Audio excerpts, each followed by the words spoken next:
Hey everyone, welcome back for another Algebra 2 lesson on our distance learning time.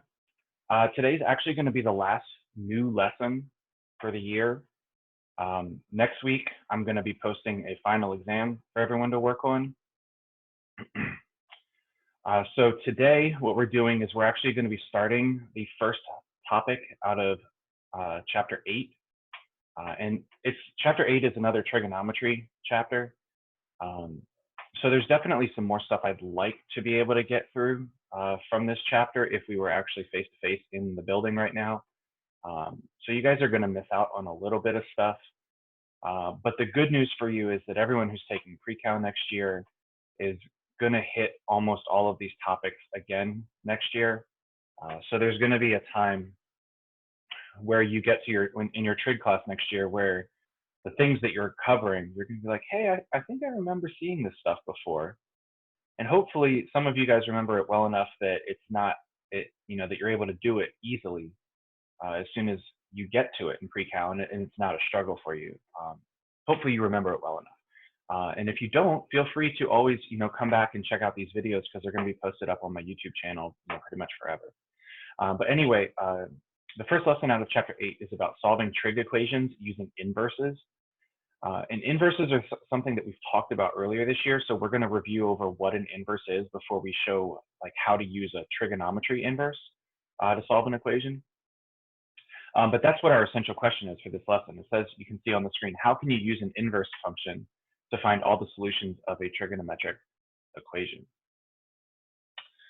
All right, so let's jump over into our warm-up.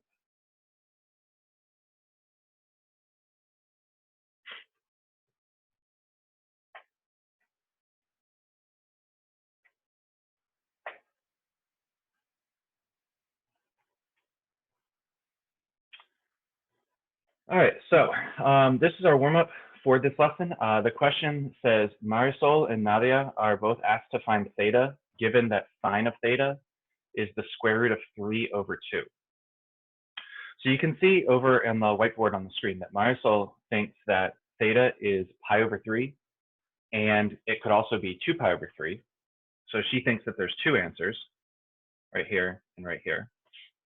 And Nadia thinks that the answer is pi/3, 7pi/3, 13pi/3, and so on. So before we talk about who's correct and is either one correct, are they both correct, is neither one correct, I want to talk a little bit about what Nadia is doing with her answers. So you can see that Nadia's answers have a ... at the end, which means that the pattern that she's coming up with is going to keep going on forever. So let's actually figure out, I want to make sure you guys understand what the pattern is that she's doing. So the thing that we're going to do, this is actually an arithmetic sequence, which means that you're adding the same amount every single time to get the next term in the pattern. So if we start, Nadia started with pi/3, and we want to know what does she add to that to get 7pi/3? Well, because pi/3 and 7pi/3 have the same denominator, it's going to be really easy to figure this out. All we need to do is figure out what she adds to the numerator. So we have 1 pi, and then we would be adding 6pi/3 to get the 7pi/3. And then if you repeated that again, so let's make actually a new line. If I started with 7pi/3, if I added 6pi/3 to that again, well, 7pi plus 6pi is 13pi. Ooh, you can't actually see that. Give me 1 second. I'm going to drag my box back up to the side.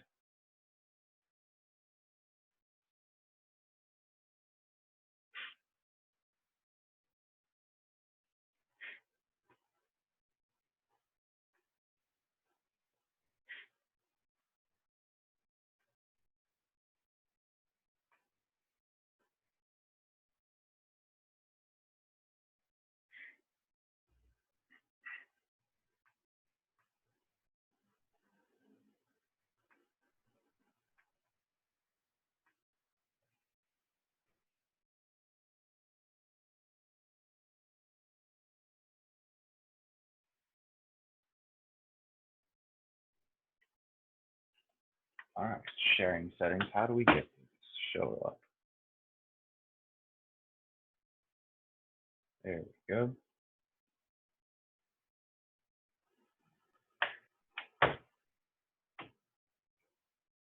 Okay, so now you can see the 13 pi over 3 there on the end. So you can see obviously that we added 6 pi over 3 for both of those. So the pattern that Nadia is coming up with is that she's adding 6 pi over 3 every single time to the original pi over 3 that she had. So what is 6 pi over 3? Well, if you reduce 6 pi over 3, both of these things you should see. Let me change color so this shows up well.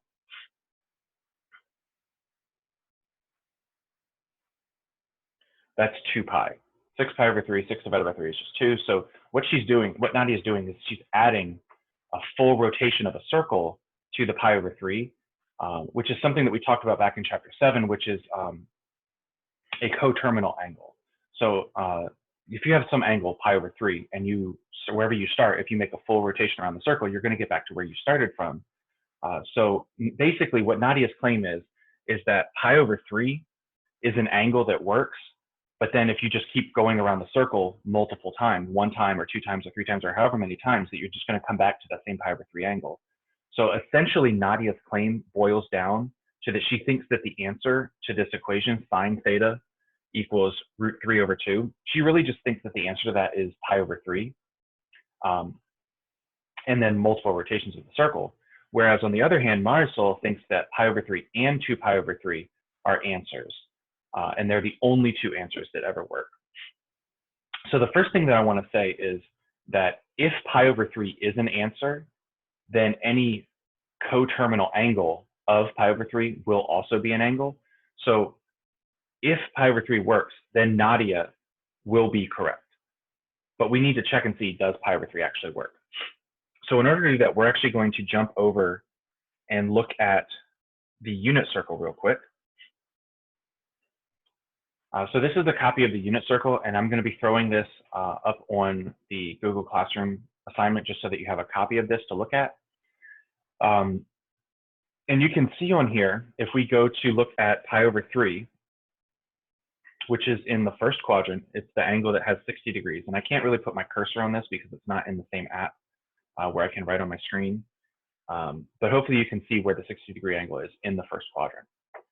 If you look up at the point on the circle where that is touching, right next to where it says pi over 3, you'll see that the coordinate point says 1/2 comma root 3 over 2. And the sine, the equation that we were looking at said sine of theta is root 3 over 2. And remember that sine is always the y coordinate of our point. So let's take the coordinate point 1/2 comma root 3 over 2 and jump back over to the warm-up question and copy that down and make sure that we understand exactly what we're looking at. So we know that on the unit circle, the angle pi over 3 gives us the coordinate point 1/2 comma root 3 over 2. And we also know that sine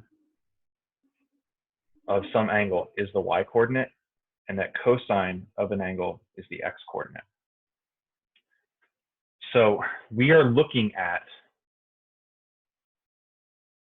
the root 3 over 2 because that's the y coordinate for us because we have sine of theta over here in our equation. So essentially what we have right now is that sine of theta is root 3 over 2. Is that the y coordinate? Well, yeah, of course it's the y coordinate. That's what comes from pi over 3. So if theta is pi over 3, yeah, that's absolutely root 3 over 2. So we know that this part of Marisol's claim, that's correct. And we know that since this is correct and that all of these other angles are coterminal angles, we know everything about what Nadia said is correct. Now the question is, what do we know about 2 pi over 3? Is that angle correct also? So I'm going to jump back over again to look at my unit circle. And now we need to find the 2 pi over 3 angle.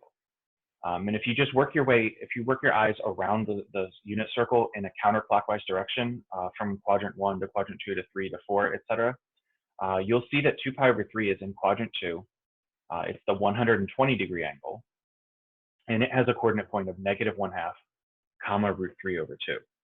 So we're going to take that coordinate point and then copy that down into our warm-up also. So we know that the sine of 2 pi over 3, actually, let me take off the word sine. I just want to talk about the 2 pi over 3 angle first. The 2 pi over 3 angle has a coordinate point of -1/2 comma root 3 over 2. And that's the x and that's the y. And oh, look, the y value matches the y value from pi over 3. And that means that the sine of 2 pi over 3 must also be root 3 over 2, just like it was for pi over 3. This equation and this equation are both true, which means that Marisol's second claim of 2 pi over 3 is actually correct. So we can say that Marisol and Nadia are both correct because each angle that they talk about has a y value of root 3 over 2. And so therefore, it satisfies the equation sine of theta equals root 3 over 2. Part B of this says, what are all of the correct solutions for theta? So Nadia got a little bit into the thought process of what are all the solutions. And she started with a pi over 3 angle, and then she added multiples of a full circle. So a full circle is 2 pi. And then the way you say a different multiple of that is you put a letter k afterwards. So k, sorry, I'm getting a little sloppy with my k. K could be, if k is 1, that means we're adding 1 full circle. If k is 2, it means we're adding 2 full circles, and so forth. So that's one way of saying all the different rotation possibilities of the pi over 3 angle. But we also know that 2 pi over 3 is a correct solution. So you can also add full circle rotations and different multiples of that to the 2 pi over 3 angle. So the way that you say any coterminal angle with some angle that you have is that you add 2 pi k or 2k pi, some teachers are going to write, to the angle. So if we know pi over 3 is an angle, then pi over 3 plus 2 pi k will also always be a solution. And if 2 pi over 3 is a solution, then 2 pi k will also always be a solution. No matter how many rotations you go around, you're going to come back to the same reference angle. So that's our warm-up for the lesson. And notice we still haven't really talked about inverses at all, but we're going to get there. So our first example says that we're going to be defining what an inverse trig function is. So before I talk about what an inverse trig function is, I'm going to go back and kind of review just what a basic inverse function is. So let's say that we have some function, f of x. And I don't really know what the function is. It doesn't really matter what it is. I'm not even going to define what it is. I'm not even going to say it equals something. I'm not even going to bother filling something in. It's just some function.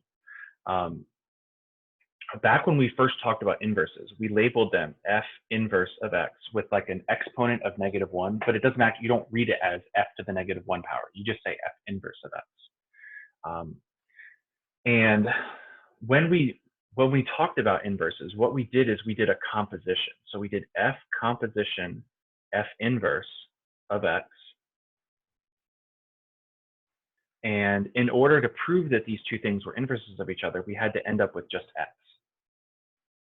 And we also had to do f inverse composition f of x, and that had to equal x as well. So both of these statements, this had to be true, the left side and the right side had to be true in order for something to be an inverse. So let's say that we had the function, I'm actually going to go ahead and define an f of x right now. So let's just keep it real basic. Let's just say 2x plus 1 is going to be our function. And then I want to find the inverse of it. Well, this is our process that we used before. We first turned the f of x into the letter y. So we rewrite it as y equals 2x plus 1. Then we flipped our variables. And then we solve for this new y. So we're going to first subtract 1. Then we're going to divide by 2. And that's y. But we're going to now change this y back into, say, f inverse of x. So we know that our f inverse function is x minus 1 over 2.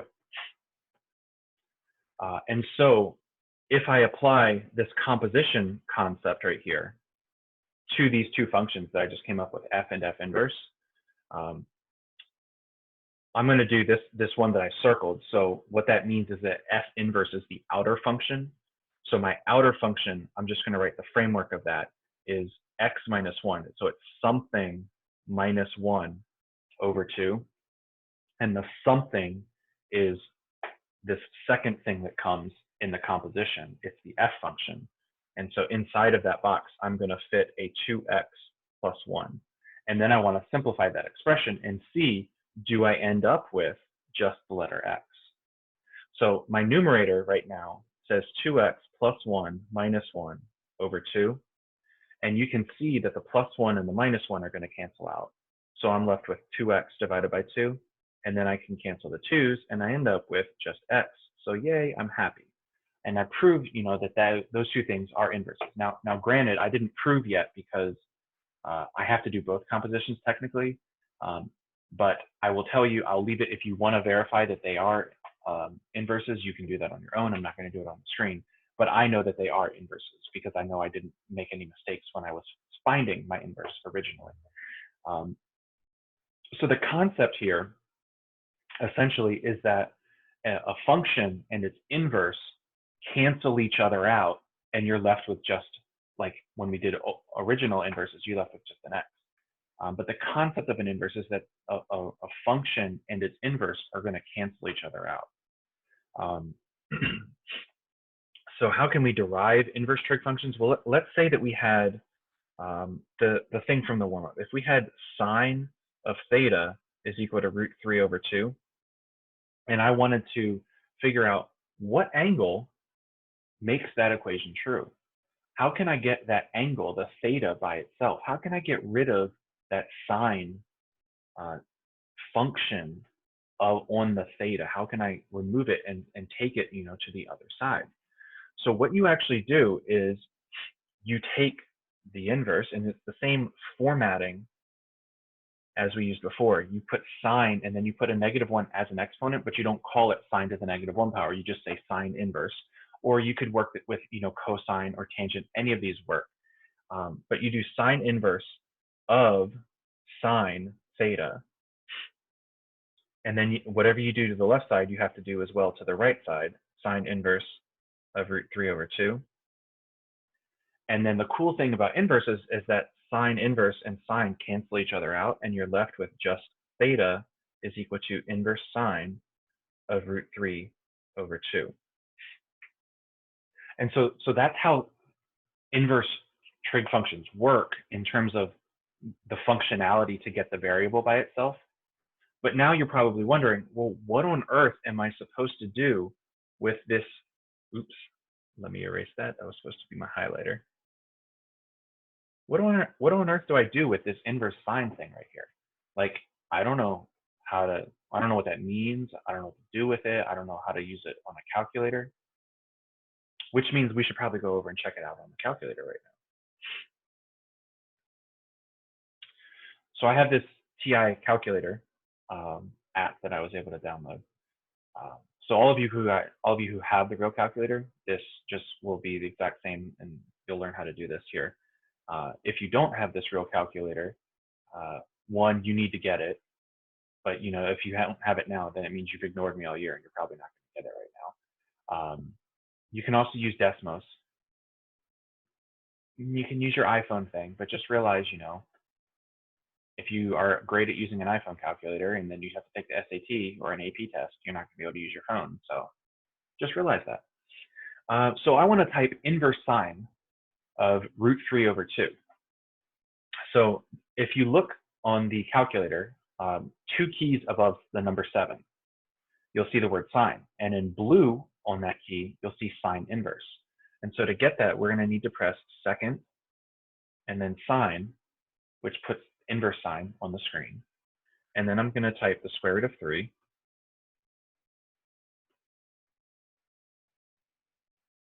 divided by 2 and close my parentheses and hit enter.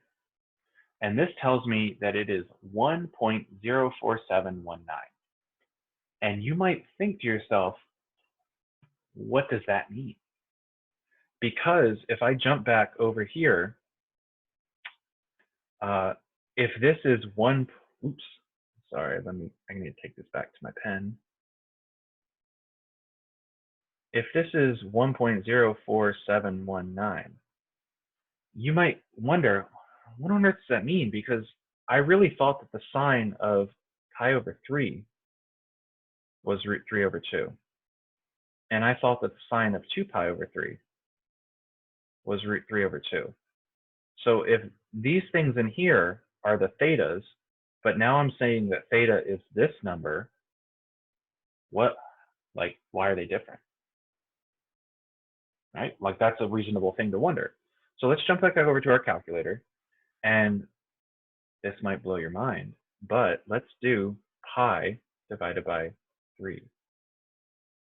Aha, it's the same thing. So your calculator actually gave you the right answer. It's just that your calculator can't give you answers with the pi in it. It's going to give you the decimal value. So when you get these decimal values, it's important that you go back and you check, what is this thing? What is it in terms of pi? But let me show you something. I'm going to click the mode button right now, which is just to the right of the second button. And in mode, you can see my cursor is flashing right now on the word normal. If you look down 2 rows, that the word radian is highlighted.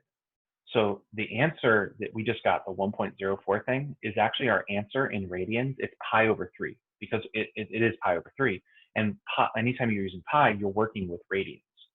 So let's go down here and change this to the degree mode and see what our answer would be if we did the same problem in degrees. So I'm going to do second sine and then root 3 over 2 again.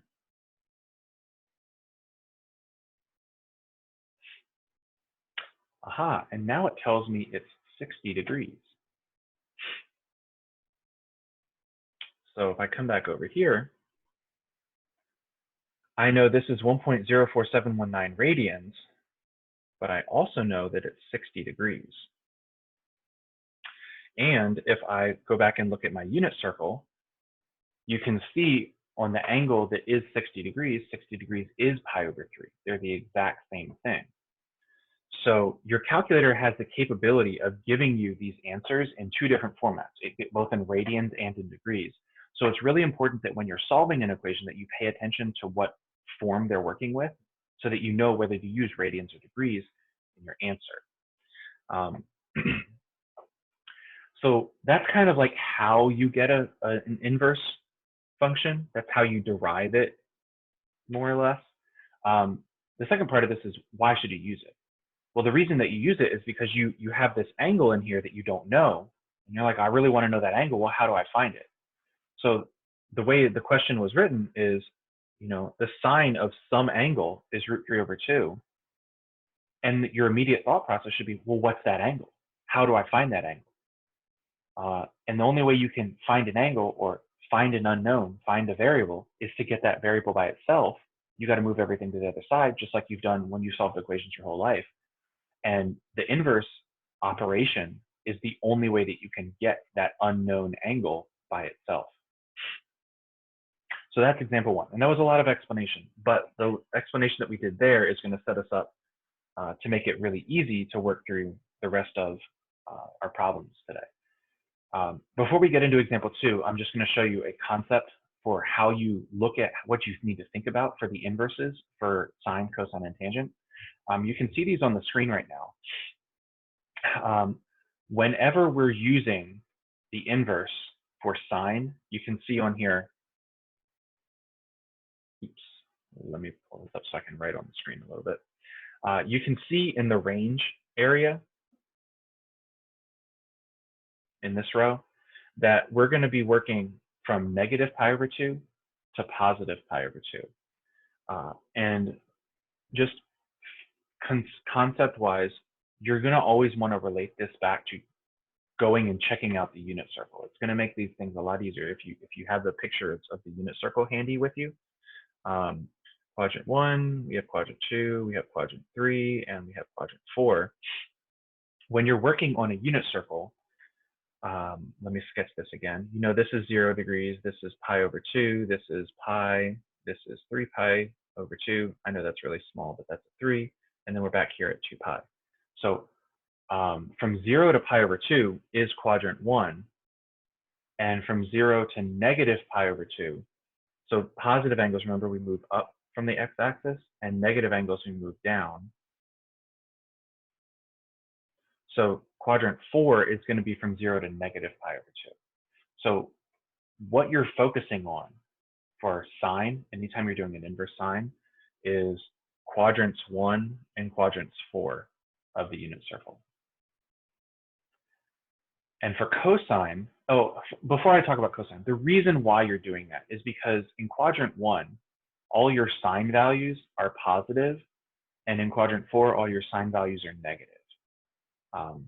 And the purpose of this is that you want to get values. You want to cover all the angles that have that are possible, where some are positive and some are positive and some are negative. For cosine, you can see that the range is different. It's from 0 to pi. And the reason for that is because if you think about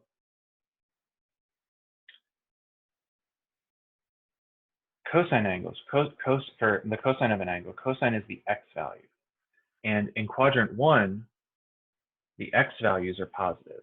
Remember, if you think about points in the first quadrant, the x is positive and the y is positive. And in quadrant 2, the x is negative and the y is positive.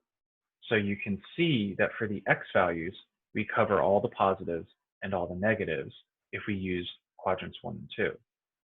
So that's why cosine is going to be using quadrants 1 and 2, or from 0 to pi, halfway around the circle. Let me change colors real quick. Just show you that from pi over 2 to negative pi over 2, that's another half of the circle. So this is still half of a circle. This is half of a circle. And you're only focusing on half of the circle when you do these.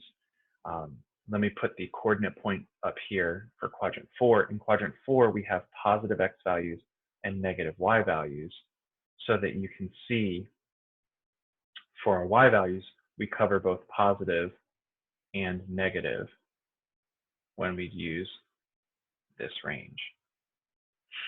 Let me change back to yellow. 0 to pi covers my positive and negative x values. And then tangent, again, also uses the same quadrants as sine. It uses the first quadrant and the fourth quadrant, because remember that tangent is,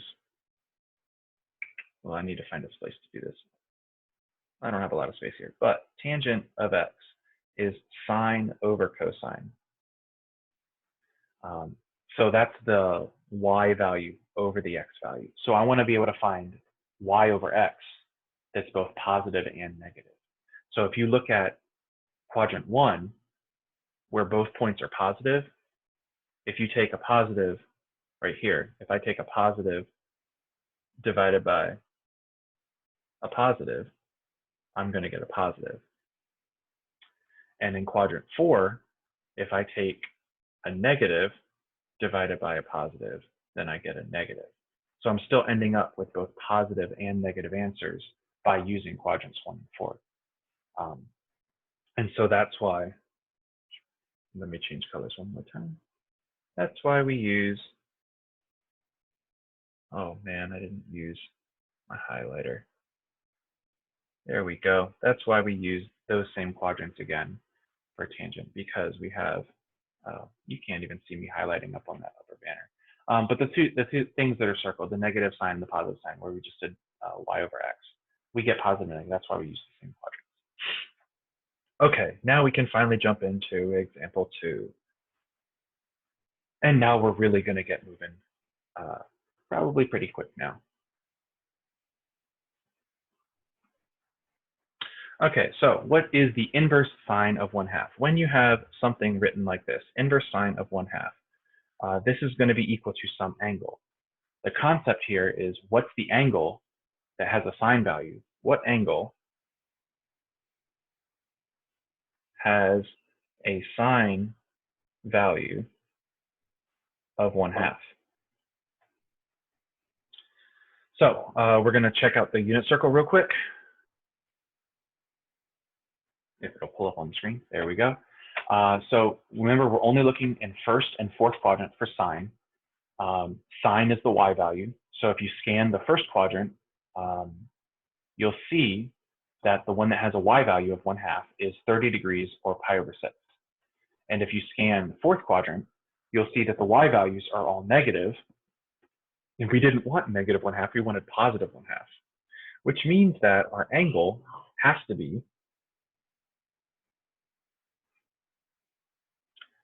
30 degrees, or you could call it pi over 6, depending on how you chose to present it.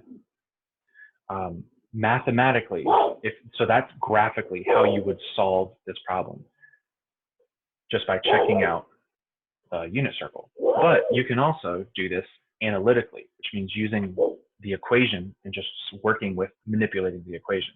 So if you do that, if we start off with the inverse sine of 1/2 is equal to theta,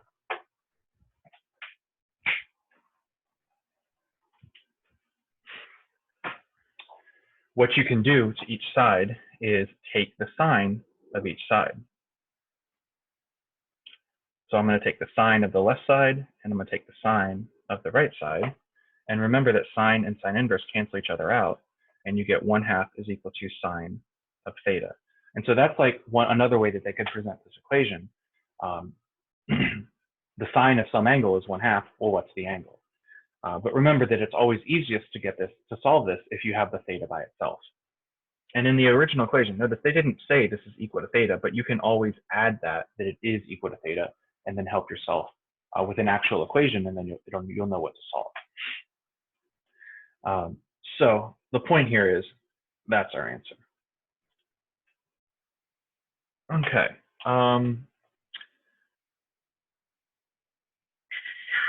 Real quick, I just want to show you that you can also, again, remember, you can do this on your calculator. If you did inverse sine, so second sine of 1/2, that would give you 30 degrees. And then if I change my mode back over to radian mode, then you'd get some weird looking decimal, but you'd know that you could take pi divided by 6, and it would be equal to that same decimal. All right, so this is part B for example 2. The first thing they want to know is what is the inverse cosine of √2/2.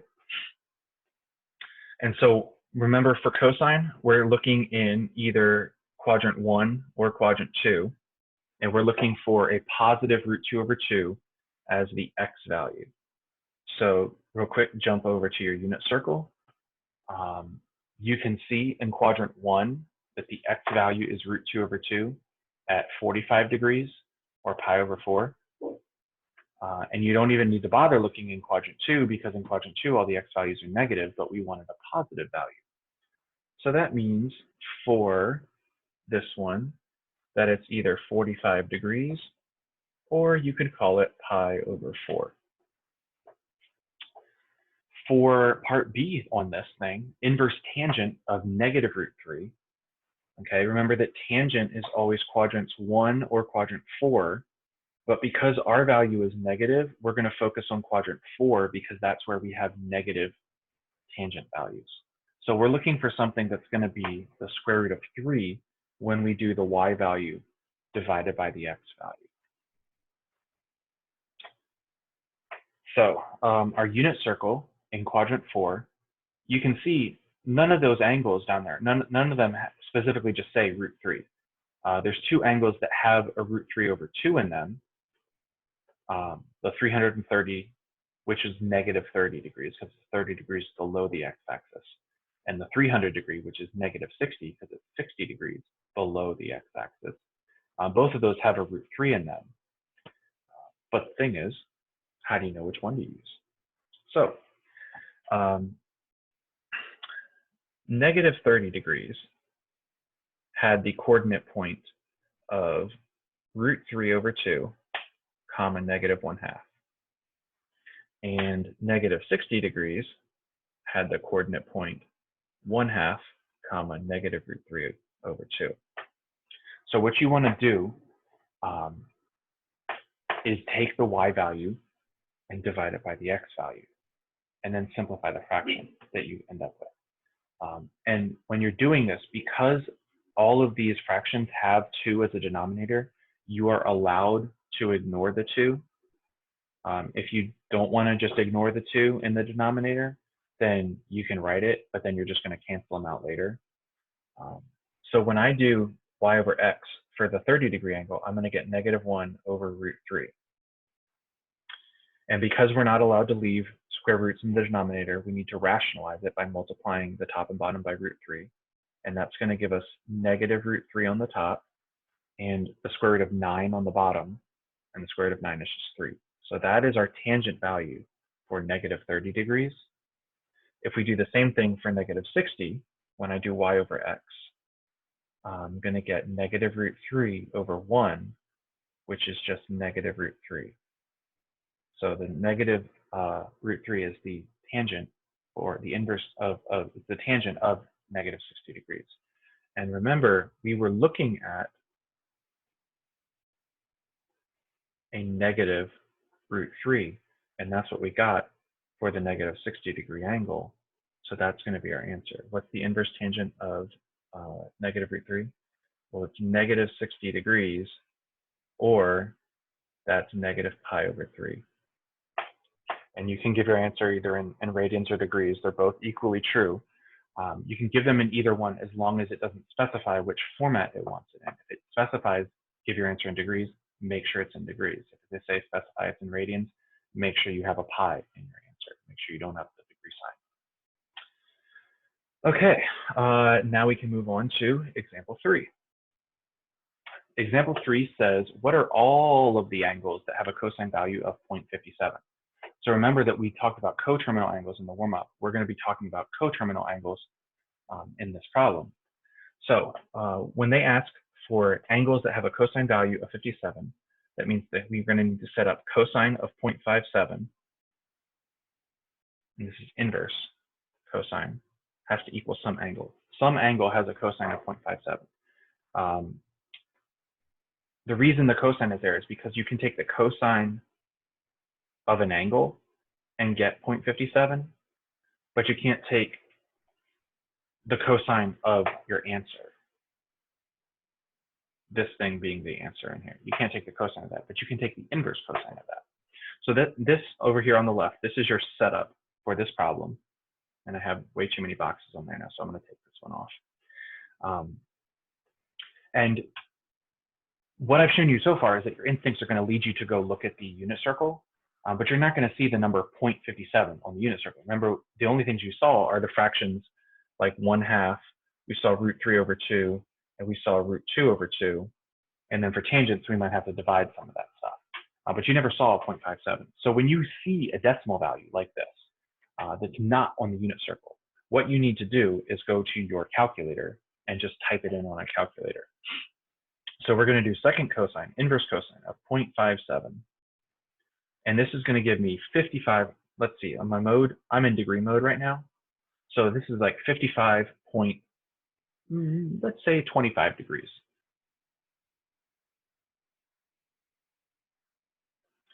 So my angle theta is, I don't want to say equal, I'm going to say approximately equal to. So I'm going to use curvy equal signs, approximately equal to 55.25 degrees.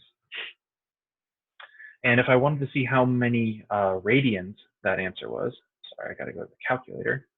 Let's change my mode back to radian mode. And let's pull up the same thing.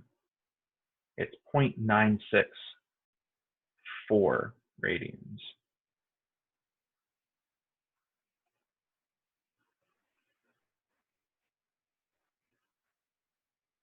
And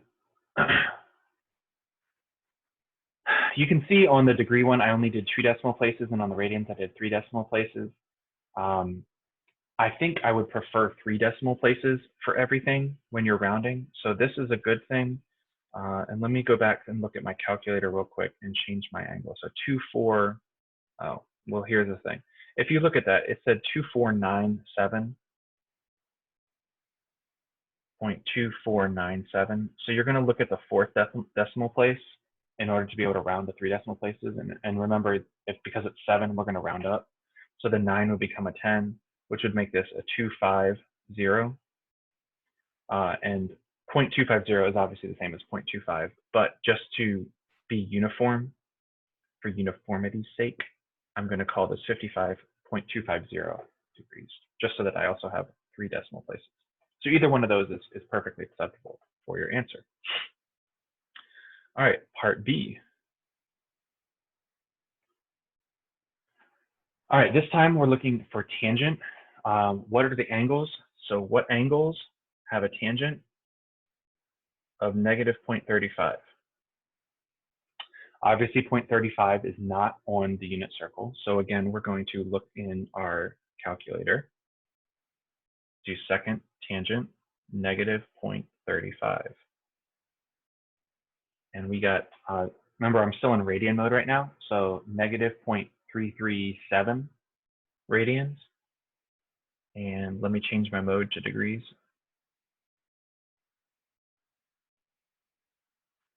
To pull this up right away, like I just did right there, you can hit second and then enter. And it pulls up the most recent thing that you typed. So this is negative 19.290 degrees. So 0.337, let's see if I can remember those numbers. So this is approximately equal to negative 0.337 radians, or negative 19.290 degrees. And either one of those answers is correct. All right, now we can head over to example 4.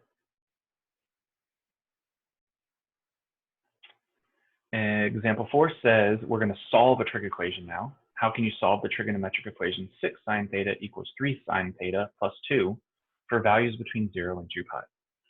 So the first thing, obviously, what we need to do is write down our equation. And the goal of any equation is to get the variable by itself. So we want to bring all of the thetas, which is our variable here, to the same side. And we're going to bring them to the side where we have more of them initially, so that we end up with a positive amount at the end. So I want to take this 3 sine theta and subtract it from both sides. They'll cancel out on the right side, and we'll be left with the number 2. 6 sines minus 3 sines is going to leave us with 3 sines. Then you want to divide both sides by 3. So we have sine of theta is equal to 2/3. And now what you're thinking is, okay, what angle has a sine value or a y value on the coordinate as a coordinate point of 2/3? Well, 2/3 doesn't sit anywhere on the unit circle for the angles that we're given. So we're going to go ahead and take the inverse of both sides. So sine and sine inverse cancel out, so we can get theta by itself. And then theta is going to be the inverse sine of 2/3. And then we're going to go over to our calculator and check out what that is. So inverse sine of 2 divided by 3 is 41.810 degrees.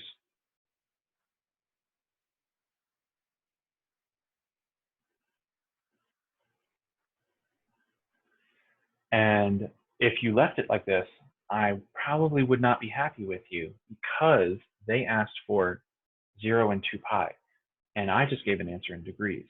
So what I need to do is head back over to my calculator and convert this answer into radians. So go back to your mode, change it to radian mode, second enter, pull up the thing again, and then hit enter, and this gives me 0.7297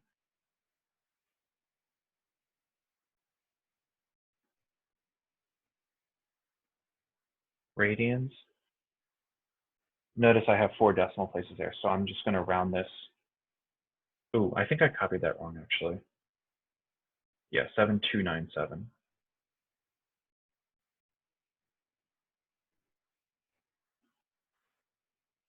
7297. And then this 4th place is going to round me up. So this should actually say 0.730 radians. And that's acceptable. That's example 4. Last problem, example 5. Got our word problem here. It says the average monthly temperature in New Zealand is modeled by the function t equals 4 cosine pi x over 6 plus 14, where t is the temperature in degrees Celsius and x is the month, with the beginning of January being 1. In what month will the average temperature be less than 15 degrees Celsius? So I'm going to take that 15 degrees Celsius. So actually, first, I'm going to write my equation down. 4 cosine pi x over 6 plus 14. I'm going to take the 15 degrees Celsius and plug it in for the temperature. And then my goal is going to be to solve for the x that is inside that cosine expression. So the first thing I want to do is subtract 14 from both sides.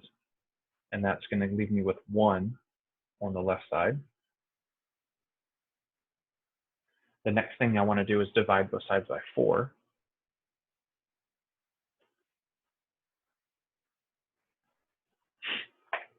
So I have 1/4 is equal to cosine of pi x over 6. And then to get the pi x by itself, pi x over 6, I'm going to need to take the inverse cosine of both sides. And notice I didn't write it on the right side because I already know that cosine and cosine inverse are going to cancel each other out. And then finally, to get rid of this pi over 6 piece, I need to multiply by the reciprocal, 6 over pi. And 6 over 6 cancel, pi over pi cancel, and I'm left with x. And that's going to be equal to 6 over pi times the inverse cosine of 1/4. So let's see about what that is.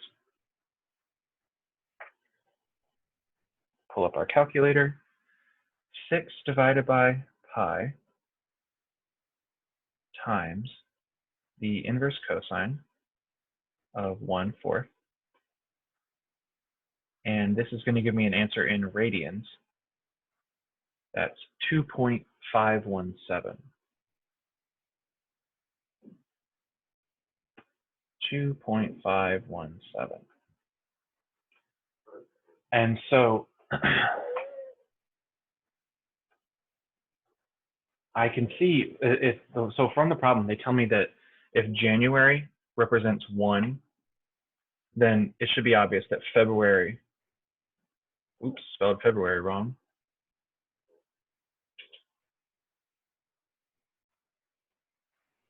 Is going to be 2, and March is going to be 3, etc. But remember that cosine is a function that is a wave function, and it goes down and up and down and up, and it keeps going forever. So when I started off my equation and I said T is equal to that, that's true, but I want to know when the temperature is less than 15. So when will all of this stuff be less than 15? So rather than using an equal sign, I think what I want to do is use maybe a less than sign over here. And then I'm going to go ahead and change that for all my steps down in here. Less than, less than, less than, less than. So x, I don't want it to be equal, approximately equal to 2.517. I want it to be, less than that. So let me actually go over and graph this function. So I'm going to graph I'm going to graph this thing.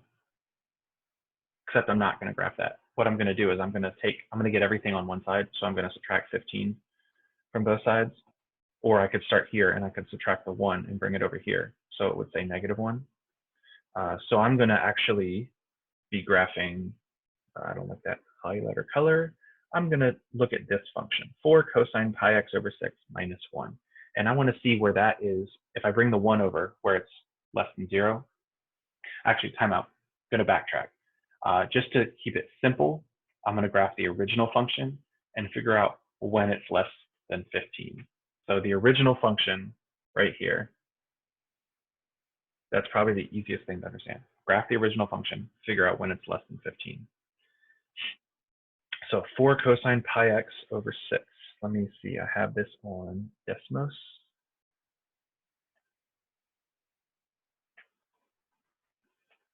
For cosine, parentheses.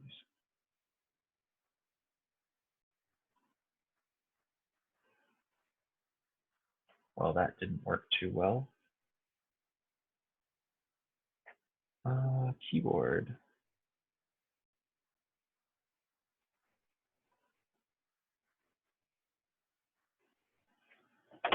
I need to figure out how to get a pi symbol on here from the Chromebook.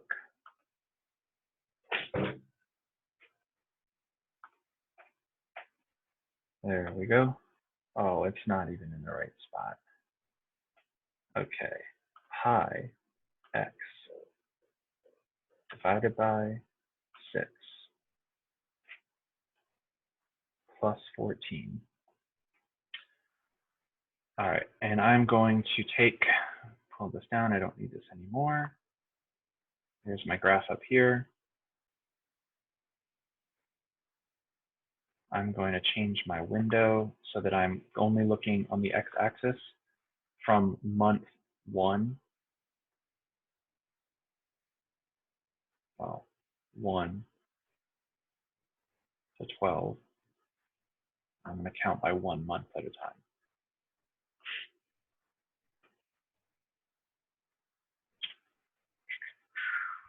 You can see that I'm in radian mode, so that's good. Okay, so I want to know, when is this function less than 15? So if I graph the line y equals 15, I get an intersection point here. Oh, look, 2.517, that was the first value that we found. But I also get it somewhere over here. And you can see everywhere between, so like 2.5, we'd say, you know, if they told us in the problem that 1 was the beginning of January, so 2.5 would be maybe like halfway through halfway through February. And 9.483, it's about 9.5. The 9th month is September, so it's about halfway through September. So I would say that the average temperature is below 15 from the middle of February all the way through the middle of September. So let's come back to our equation.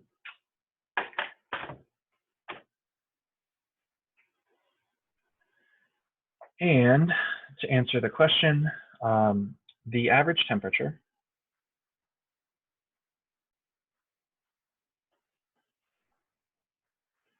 will be below 15 degrees Celsius from about the middle of February to the middle of September. Okay, that's example 5. That's the end. That's the end of the lesson. It's the last new thing you guys are gonna get from me this year. I don't have anything else to say. Go ahead and work on the classwork and work on the homework for this week. Again, if you have any questions on anything, feel free to contact me. You can send me an email. You can send me a message on Google Classroom. If anybody wants to meet to work on stuff like live over Zoom or Google Meet or something, just let me know and we can set that up. Hope you guys have a good week. Hope your last week was good. let's keep it moving.